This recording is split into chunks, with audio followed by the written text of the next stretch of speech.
ប្រមាណនឹងទេនៅពេលដែលកូនស្ទុះកម្ពស់លឿនពេកសុំកំតនអពេលខ្លះវាអាចលួចទាំងកម្ពស់និងពេលវេលានៃការលូតលាស់របស់ពួកគេទៀតផង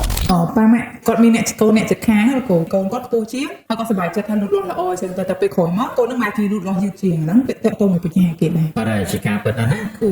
តាមបទពិសោធន៍របស់ខ្ញុំសង្កេតឃើញថាពេលដែលប៉ាម៉ាក់គាត់ឃើញកូនគាត់ស្ទុះលូតកម្ពស់បានលឿនបានខ្ពស់ជាងកម្មាដតីណាគឺគាត់សប្បាយចិត្តគាត់គិតថាជារឿងល្អជានិច្ចណាបាទតែពេលខ្លះមិនមែនជាល្អទេបើសិនបើការស្ទុះកម្ពស់នោះវាពាក់ព័ន្ធទៅនឹងបញ្ហាដែលកុមារអាចនឹងពេញវ័យឬគ្រប់ការមុនអាយុបញ្ហាពេញវ័យឬគ្រប់ការមុនអាយុគេអាចយកន័យតាមក្មេងស្រីប្រសិនបើក្មេងស្រីចាប់ផ្ដើមសញ្ញានៃគ្រប់ការមុនអាយុសំដៅនៅលើមាននោះជាដើមទ្រូងការស្ទុះកម្ពស់លឿននៅមុនអាយុ8ឆ្នាំចំណែកឯក្មេងប្រុសវិញសំដៅនៅលើការស្ដែងចេញសញ្ញានៃពេញវ័យមុនអាយុដូចជាស្ទុះកម្ពស់លឿនជាងក្មេងកុមារាផ្សេងទៀតមានសម្លេង color ពេលខ្លះចាប់បានមានក្លិនខ្លួនហើយនៅមុនអាយុ9ឆ្នាំសញ្ញាទាំងនេះគឺត្រូវធ្វើការប្រុងប្រយ័ត្ននិងធ្វើអន្តរាគមន៍ឲ្យបានទាន់ពេលណាបាទចាចូលលោកគ្រូគាត់គួរតែពេញវ័យនៅអាយុប៉ុណ្ណាដែលគិតថាធម្មតាគ្រូសម្រាប់ជាទិន្នន័យនៅប្រទេសកម្ពុជាបច្ចុប្បន្នយើងមិនទាន់មានទិន្នន័យច្បាស់លាស់ទេគ្រាន់តែតាមប្រទេសជិតខាងគឺសម្រាប់ក្មេងស្រីគាត់ពេញវ័យក្នុងសម័យឥឡូវនេះប្រហែលអាយុ12ឆ្នាំកន្លះទៅ13ឆ្នាំកន្លះហើយក្មេងប្រុសចំនួនពី13ទៅដល់14ឆ្នាំចុះបើគាត់ពេញវ័យមុនអាយុហ្នឹងវាប៉ះពាល់អីគេដែរលោកគ្រូបញ្ហាពេញវ័យមុនអាយុគឺប៉ះពាល់ដល់កម្ពស់អនាគតរបស់កុមារណាឧទាហរណ៍ថាកុមារីគាត់ចាប់ផ្ដើមមានសញ្ញានៃភាពពេញវ័យឬគ្រប់ការមុនអាយុនៅអាយុ7ឆ្នាំអញ្ចឹងក្មេងស្រីនឹងសួរកម្ពស់ហើយលឿនជាងក្មេងស្រីដែល7ឆ្នាំដូចគ្នាណា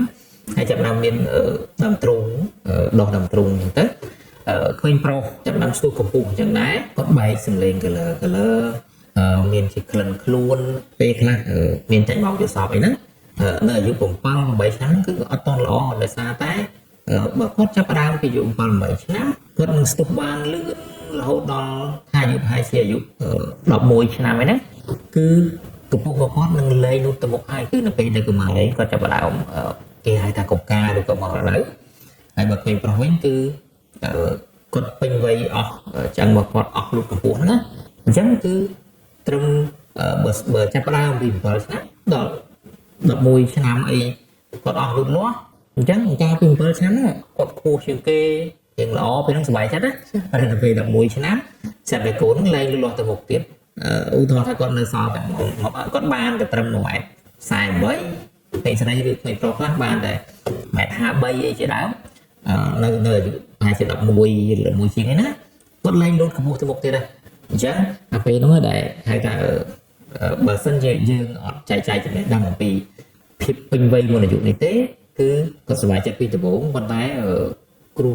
ជួបអ្នកដែលស្ដាយក្រោយដោយសារតែមិនទាន់បានស្វែងយល់អំពីបញ្ហាហ្នឹងតើតើនឹងការវិវត្តដែលពេញវ័យមុនអាយុហ្នឹងណាចូលលោកគ្រូបើឧទាហរណ៍ថាបើគាត់ពេញវ័យហើយអញ្ចឹងយើងធ្វើអីបានអត់បើសិនមកគាត់ពេញវ័យហើយសំដៅលើគ្រប់ការហើយក្មេងប្រុសដែលពេញវ័យសំដៅលើឆ្អឹងរបស់គាត់លូតលាស់ដល់កម្ពស់គេហៅបញ្ចប់នៃកម្ពស់ដែលគាត់ទទួលបានហើយគឺពេលហ្នឹងគឺយើងមិនជួយអីបានច្រើនទេក្មេងស្រីបន្ទាប់ពីមាននៅហើយគាត់អាចលូតបានជាភាសាអង់គ្លេស a few centimeter ហើយថាអាច2-3 centimeter ទៀតទេអញ្ចឹងកម្ពស់គាត់ទៅជាក្មេងដែលស្ទើរកម្ពស់ឬអាចពេលខ្លះទឿដែលថាស្ទើរខ្លាំងពេកណាក្មេងប្រុសក៏ដូចគ្នាដែរតែពេលដែលពេញវ័យមុនអាយុហ្នឹងគឺมันបានកម្ពស់ល្អដូចកុមារដទៃទៀតដែលគាត់ពេញវ័យតាមធម្មជាតិនៅអាយុ13 14ឆ្នាំទេណាបាទក្រៅពីសញ្ញាតើពេលណាប៉ាម៉ាក់គាត់គួរតែយកកូនមកប្រឹក្សាទៅពិនិត្យឬមួយក៏គាត់គួរតែប្រឹក្សាឲ្យយល់ដឹងមុនអញ្ចឹងណាគ្រូក្រៅពីសញ្ញាផ្សេងដែលយើងចង់ចែកចាយនៅថ្ងៃហ្នឹងណាគឺឲ្យគាត់ចាប់ផ្ដើមសង្កេតមើលការលូតលាស់របស់កុមារនិងសញ្ញាផ្សេងដែលយើងបានរៀបរាប់ខាងមុខអញ្ចឹងណាអញ្ចឹងប្រសិនបើគាត់មានសញ្ញាហ្នឹងហើយគាត់គួរតែមកពិគ្រោះជាមួយនឹងគ្រូពេទ្យកុមារដែលមានជំនាញផ្នែកខាងគេហៅថាគ្រប់ការមុនអាយុហ្នឹងណាមានជំនាញច្បាស់លាស់ដើម្បីធ្វើរោគវិនិច្ឆ័យឲ្យបានទាន់ពេលនិងជួយគាត់ឲ្យទាន់កុំឲ្យយឺតដល់អាយុគឺថាគ្នាមកដល់ហើយឬក៏ពេញវ័យហើយពេញប្រុសអញ្ចឹងណាយឺតហើយអញ្ចឹងស្មារតីម៉ាក់ស៊ីកាគឺយើងមាន សេវាប្រឹក្សាលើការលូតលាស់ក៏ដូចជាពេញវ័យមុនអាយុនេះក្រោយពីសួរនាំពីប៉ាម៉ាក់អំពីសញ្ញាផ្សេងៗហ្នឹងគ្រូពេទ្យអាចនឹងស្នើសុំឲ្យមានការថតមើលអាយុឆ្អឹងណាអាយុឆ្អឹងហ្នឹងគឺជាការថតប្រអប់ដៃដែលជាការថត X-ray មួយយ៉ាងដែលមានសមត្ថភាពមិនគួរខ្លាចដូចជាសម័យមុនទេណាគេប្រៀបធៀបអាយុរបស់កុមារជាមួយនឹងអាយុឆ្អឹងរបស់គាត់ពេលខ្លះកុមារគាត់មានអាយុតែ7ឆ្នាំកន្លះប៉ុន្តែឆ្អឹងរបស់គាត់មានអាយុដល់10ឆ្នាំអញ្ចឹងគាត់បានខាតបង់ការរំលោភកម្ពស់អស់2ឆ្នាំកន្លះអញ្ចឹងដោយសារតែមានការកើនឡើងនៅហូម៉ូនភេទមុនពេលអញ្ចឹងដូចបើប្រៀបធៀបដូចជាការពិនិត្យបែបអញ្ចឹងដូចជាយើងយកឡានទៅពិនិត្យមើលហេតុបានជាជន់ហ្គាទៅលឿនម៉េះអញ្ចឹងគេថាគាត់ទៅលឿនស៊ុះលឿនខ្លាំងទៅបើយើងអាចបានពិនិត្យលឿនជ្រុលបន្តមកទៀតគាត់ឆ្អឹងរបស់គាត់នឹងគេហៅថាឆ្អឹងខ្ចីនឹងបិទលែងលូតទៅមុខដោយសារឥទ្ធិពលរបស់ហូម៉ូនភេទហ្នឹងធ្វើឲ្យឆ្អឹងស្ទុះលឿនហើយបិទឆ្អឹងខ្ចីមកលូតលាស់ទៅមុខធ្វើគាត់អស់កម្ពស់អញ្ចឹងគេថាគាត់ជន់ហ្គាទៅឡានជន់ហ្គាទៅយឺនអញ្ចឹងគ្រូពេទ្យគាត់នឹងថាលឿនពេកណាអញ្ចឹងគាត់ទៅរកមធ្យោបាយជន់ហ្វ្រាំងអីមកវិញឲ្យយើងគេថា slow down បន្តិចណាគាត់យឺតកុំឲ្យគាត់ស្ទុះជ្រុលតែយើងជួយតន់បើជ្រុលទៅដល់ពេលមកដល់ហើយគឺយឺតពេកហើយអូខេអូពីលោកគ្រូជំរាបពីថតនោះមានតែអីផ្សេងទៀតទេគ្រូក្រៅពីថតមើលអាយុឆ្អឹងគ្រូពេទ្យអាចនឹងស្នើសុំឲ្យវាស់កម្រិតហូម៉ូនភេទណាអញ្ចឹងមានការផលិតហូម៉ូនភេទជាមួយនឹងអាយុឆ្អឹងហើយក្មេងស្រីពេលខ្លះគេអាចនឹងធ្វើអេកូមួយទំហំស្បូនប្រសិនបើកម្រិតនៃការលាស់របស់គាត់ហ្នឹងបើយើងមើលទៅគាត់រៀងគៀកពេលមកដល់ហើយអញ្ចឹងណាគេថែមអេកូស្បូនមួយទៀតបាទចុះលោកគ្រូបើសិនជាលទ្ធផលបង្ហាញថាគាត់ពេញវ័យមុនអាយុមែនតើលោកគ្រូជាគ្រូពេទ្យជំនាញផ្នែកណាតើលោកគ្រូនឹងជួយអន្តរាគមន៍បានវិញទៅកាន់ប៉ាម៉ាក់និងកូនរបស់គាត់ទៅតាមដំណាក់កាលដែលយើងស្វែងរកប្រសិនបើហូម៉ូនភេទជាមួយនឹងអាយុឆ្អឹងយើងមើលកម្រិតហូម៉ូនភេទឃើញថាគាត់ឡើងគួរជាងក្មេងដទៃទៀតដែលមានអាយុថាប្រហែល7-8ឆ្នាំអញ្ចឹងឃើញអាហូម៉ូនភេទឡើងគួររៀងខ្ពស់ខ្លាំងហើយអាយុឆ្អឹងរបស់គាត់រៀងលើសពីអាយុរបស់គាត់ហើយយើងមើលថានៅលើអាយុឆ្អឹងហ្នឹងតើឆ្អឹងរបស់គាត់នៅមានឱកាសលូតលាស់ទៅមុខទៀតក្នុងកម្រិតប៉ុណ្ណាអញ្ចឹងបើសិនបើគាត់នៅមានឱកាសលូតលាស់ក្នុងកម្រិតដែលយើងនៅជួយទាន់យើងអត់ប្រើពេលដែរយឺតពេលគឺមួយទៅមកលើយឺតពេលហើយប៉ុន្តែមុនហ្នឹងយើងអាចនឹងជួយទាន់គឺមានថ្នាំព្យាបាលណាយើងអាចជួយទាន់បើសិនបើអាយុឆ្អឹងរបស់គាត់នៅសល់ឆ្អឹងខ្ចីដែលអាចលូតលាស់ទៅមុខទៀតបានអញ្ចឹងណាហើយក្រៅពីហ្នឹងគឺមានការណែនាំអំពីធ្វើម៉េចឲ្យគាត់អាចទទួលបានកម្ពស់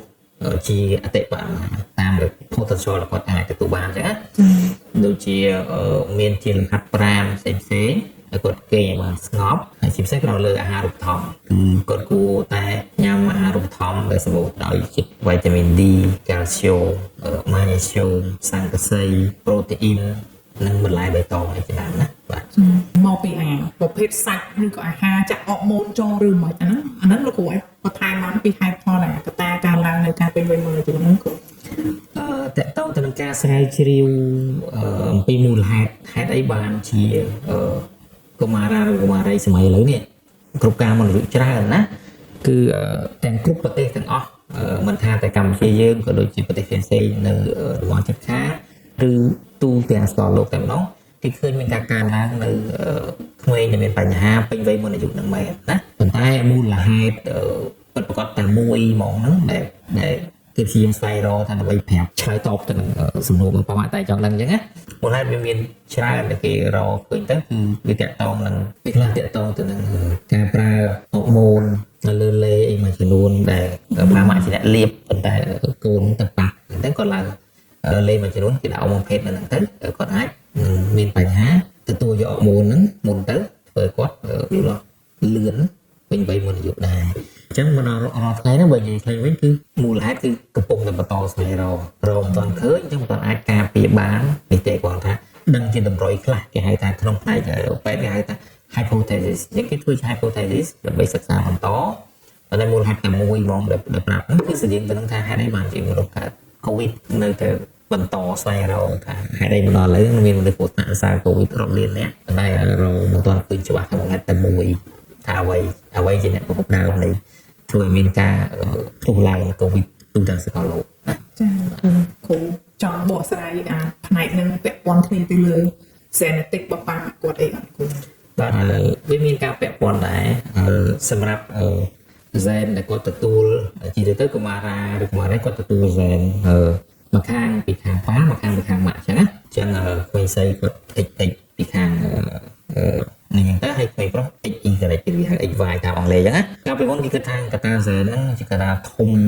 មែនតើរហូតដល់លើសពី 80% ទៀតវាពិតជាចូលរួមប៉ុន្តែការស្រាវជ្រាវថ្មីបានបង្ហាញថាកតា genetic ហ្នឹងឬហៅ gen តាមភាសាបារាំងហ្នឹងគឺចូលរួមប្រហែល 50% ទេឯកតាផ្សេងទៀតគឺចូលរួមនៅក្នុងការកំណត់កម្ពស់បញ្ចប់របស់កុមារគឺមានតាំងពីអាហារូបត្ថម្ភ lifestyle ដែលគូនិយាយថាគាត់គួរតែគេបានស្កប់មានទម្លាប់ហាត់ប្រាណបានទៀងទាត់អីហ្នឹងកតាបរិយាកាសគាត់រស់នៅជាបរិយាកាសដែលស្អាតមិនមានតែងារបង្ករោគច្រើនធ្វើគាត់រសារឈឺបរិយាកាសក្នុងផ្ទះរបស់គាត់គឺមិនមានតែលក្ខណៈអ្វីដែលជាឧបសគ្គធ្វើឲ្យប៉ះពាល់ដល់ផ្លូវចិត្តរបស់កុមារកតាទាំងអស់នេះបានចូលរួមយ៉ាងច្រើនដែលគេសង្កេតឃើញថាកុមារខ្លះជាពិសេសនៅសហរដ្ឋអាមេរិកគេមានការស្រាវជ្រាវធំៗដល់រាប់ម៉ឺននាក់គឺកុមារាកុមារីមួយចំនួនគឺមានកម្ពស់ខ្ពស់ជាងប៉ាឬកុមាររបស់គាត់ដោយសារតែហ្នឹងហើយបានគេគិតថា gen ឥឡូវនេះគឺមិនមែនជាកត្តាចម្បងដូចសភៅដែលសរសេរកាលពី20ឆ្នាំមុនទេណាបាទគឺគាត់មានកម្ពស់ខ្ពស់ជាងប៉ាម៉ាក់ច្រើនណាគឺគេអាចធ្វើអន្តរាគមន៍បានណាគ្រូខេសឬគ្រូជួបតើតោះមួយពេញវ័យមួយអាយុហើយកំពុងជាបានហ្នឹងមួយរយៈហ្នឹងច្រើនណាស់គ្រូហ្នឹងហើយឃើញថាមានការកើនឡើងច្រើនដែរណាគេតែពីមុនប៉ាម៉ាក់នឹកថាមិនទាន់មានហៅ awareness ការយល់ដឹងពីផ្នែកពេញវ័យហើយគ្រប់ការហ្នឹងគឺទុកបណ្ដោយតាមធម្មជាតិមានមួយចំនួនក៏យឺតពេលទៅប៉ុន្តែថ្មីៗនេះគឺមានការបញ្យល់បន្ថែមណាតាមរយៈ social media មួយចំនួនអូទូមួយចំនួនដែលជើងគូសម្ភារហ្នឹងគឺបានធ្វើឲ្យព័ត៌មានទៅជ្រាបទៅដល់ប៉ាម៉ាក់មួយចំនួននេះទៅគាត់សង្កេតមើលតាមសញ្ញាដែលគ្រូបានធ្លាប់បញ្យល់ហ្នឹងគឺគាត់មករកសេវានៅអាស៊ីគ្នាហើយយើងក៏ទទួលបានកុមារជាច្រើនរយនាក់ដែរថ្មីៗណាពីច្រើនស្រីឬក៏ប្រុសព្រោះដោយសារប្រុសគេមាន concern នឹងកម្ពស់ណាគ្រូមែនហ្នឹងហើយពីច្រើនជាក្មេងស្រីដែលមូលហេតុដែលនេះគឺក្មេងស្រីគាត់ងាយដឹងដោយសារគាត់មានដើមទ្រូងអញ្ចឹងឲ្យដឹងថាក្រៅពីស្ទុះកម្ពស់គាត់មានដើមទ្រូងទៅអញ្ចឹងណាហើយក្មេងប្រុសគឺមិនសូវជា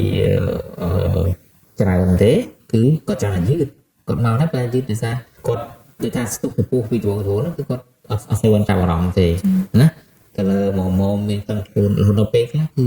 គាត់ដល់អាយុមួយដែលគេថាចាំមកគាត់នៅសល់ឱកាសលូតលាស់វាតិចយើងជួយបានណាប៉ុន្តែយើងជួយបានតិចជាងថ្មីស្រីដោយសារពួកគាត់មកយឺតពេលច្រើនអញ្ចឹងបានជាខំសង្កត់ធ្ងន់នៅលើសញ្ញាដែលគាត់តាមដានកុំឲ្យយឺតពេលណាព្រោះមានសារៈប្រយោជន៍ខ្លាំងសម្រាប់ការមកតាមពេលវេលាកុំឲ្យថាចាំស្អីបើគាត់បើយើងថតដៃទៅគាត់និយាយថាអស់ឱកាសលូតលាស់ទៅហើយគឺมันមានគ្រូពេទ្យណាអាចជួយបានទេបាទមុននឹងដូចយើងគ្រូបានជំរាបជូនថាការដែលគាត់ពេញវ័យមុនអាយុប៉ះពាល់កុមារភាពរបស់គាត់អញ្ចឹងតើប៉ះពាល់កុមារភាពនោះក្នុងទម្រង់បែបណាដែរគ្រូការប៉ះពាល់នៅពេលដែលគាត់ពេញវ័យឬគ្រប់ការមុនអាយុវាប៉ះពាល់ដែលយើងបានចែកគ្នាទាំងរាងកាយគឺជាលទ្ធផលចុងក្រោយកម្ពស់របស់គាត់ស្ទុះទៅពីដំបូងតែចុងក្រោយអត់បានខ្ពស់ដូចគេទេទៀបជាងគេណាឯការប៉ះពាល់មួយទៀតគឺមានសម្ពាធផ្លូវចិត្តដោយសារគាត់មានខ្លួនពេញវ័យធំប៉ុន្តែខ្លួនរបស់គាត់គឺនៅក្នុងក្មេងតូចកុមារដែលអត់ទាន់យល់ដឹងអីចឹងណាចឹងវាប៉ះពាល់លើស្តិបញ្ញាស្មារតីរបស់គាត់អារម្មណ៍របស់គាត់អាចមិនសូវជាល្អដូចមនុស្សដែលតាមពេញវ័យតាមធម្មជាតិធម្មតាអាយុក្នុង